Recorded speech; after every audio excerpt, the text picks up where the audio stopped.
திருப்பரங்குன்றம் சட்டமன்ற தொகுதியில் வாக்காளர்கள் 20 பெயர் இந்தியில் இருப்பதாக காங்கிரஸ் எம்பி மாணிக்கம் தாக்கூர் தெரிவித்துள்ளார். தனது பூத் எண் 76 இப்படி உள்ளதாக தெரிவித்துள்ள அவர், தமிழ்நாடு வரைவு வாக்காளர் பட்டியலில் இந்தி எப்படி வந்தது என்று கேள்வி எழுப்பியுள்ளார்.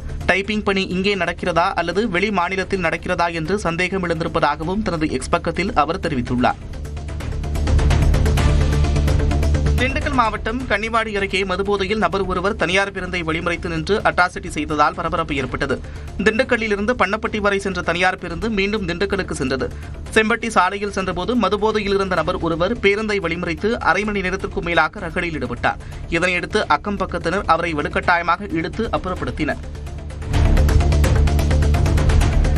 நாமக்கல் மாவட்டம் கொல்லிமலையில் உள்ள சாலையை சீரமைக்க கோரி மாவட்ட ஆட்சியர் அலுவலகத்தை முற்றுகையிட்டு மக்கள் போராட்டத்தில் ஈடுபட்டனர். சேலூர் நாடு குளிப்பட்டி முதல் எருமைப்பட்டி வழியாக நாமக்கல் வரை செல்லும் குதிரைவழி சாலை சேதமடைந்த நிலையில் இருப்பதால் ஆம்புலன்ஸ் கூட வர முடியாத நிலை இருப்பதாக மக்கள் கூறுகின்றனர். இந்த சாலையை சீரமைத்து தார் சாலையாக மாற்றக் கோரி அந்த மக்கள் 500க்கும் மேற்பட்டோர் ஆட்சியர் அலுவலகத்தின் முன்பு போராட்டத்தில் ஈடுபட்டனர்.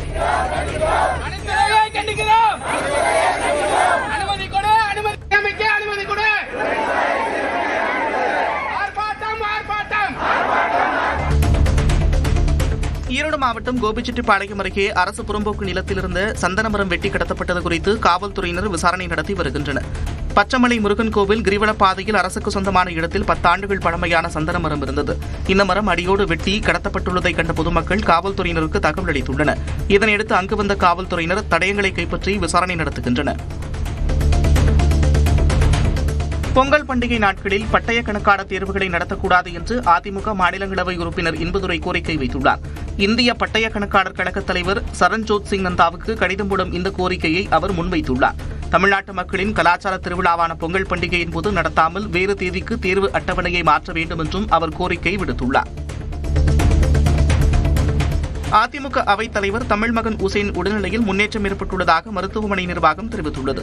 உடல்நலக்குறைவு காரணமாக கடந்த 16ஆம் தேதி சென்னை கீழ்ப்பாக்கத்தில் உள்ள தனியார் மருத்துவமனையில் தமிழ்மகன் உசேன் அனுமதிக்கப்பட்டார். இந்நிலையில் அவர் உடல்நலம் தேறி வருவதாக குறிப்பிட்டுள்ள மருத்துவமனை நிர்வாகம் ஐசியூவில் இருந்து சாதாரண வார்டுக்கு அவர் மாற்றப்பட்டுள்ளதாகவும் தெரிவித்துள்ளது. நாகை மாவட்டம் வேளாங்கண்ணியில் இலங்கைக்கு கடத்த வைத்திருந்த 6 கோடி ரூபாய் மதிப்பிலான மெஸ்கலின் போதைப் பொருள் பறிமுதல் செய்யப்பட்டது. ரகசிய தகவலின் பேரில் காவல்துறையினர் சோதனையில் ஈடுபட்டபோது வேளாங்கண்ணி கார் பார்க்கிங் பகுதியில் நின்றிருந்த ரவிச்சந்திரன், ஆனந்தராஜ், காஞ்சிநாதன் ஆகியோர் போதைப் பொருள் வைத்திருந்தது கண்டுபிடிக்கப்பட்டது. இதனையடுத்து அவர்களை கைது செய்த காவல்துறையினர் 2 கிலோ மெஸ்கலின் போதைப் பொருளை பறிமுதல் செய்தனர். விழுப்புரம் மாவட்டம் கண்டமங்கலம் பகுதியில் அரசு மேல்நிலைப் பள்ளியின் பெயரிலிருந்து வள்ளலார் பெயர் நீக்கப்பட்டதை கண்டித்து அதிமுகவினர் போராட்டத்தில் ஈடுபட்டனர். பள்ளியில் 2 மாடிகள் கொண்ட கூடுதல் கட்டடம் கட்டப்பட்டு வருகிறது. இந்த புதிய கட்டடத்தின் பக்கவாட்டு சுவரில் பள்ளியின் பெயர் பலகையிலிருந்து வள்ளலார் பெயர் நீக்கப்பட்டு அரசு மேல்நிலைப் பள்ளி என பொறிக்கப்பட்டது. இதனை கண்டித்து அதிமுகவினர் 50க்கும் மேற்பட்டோர் பள்ளியை முற்றுகையிட்டு தலைமை ஆசிரியருடன் வாக்குவாதத்தில் ஈடுபட்டனர்.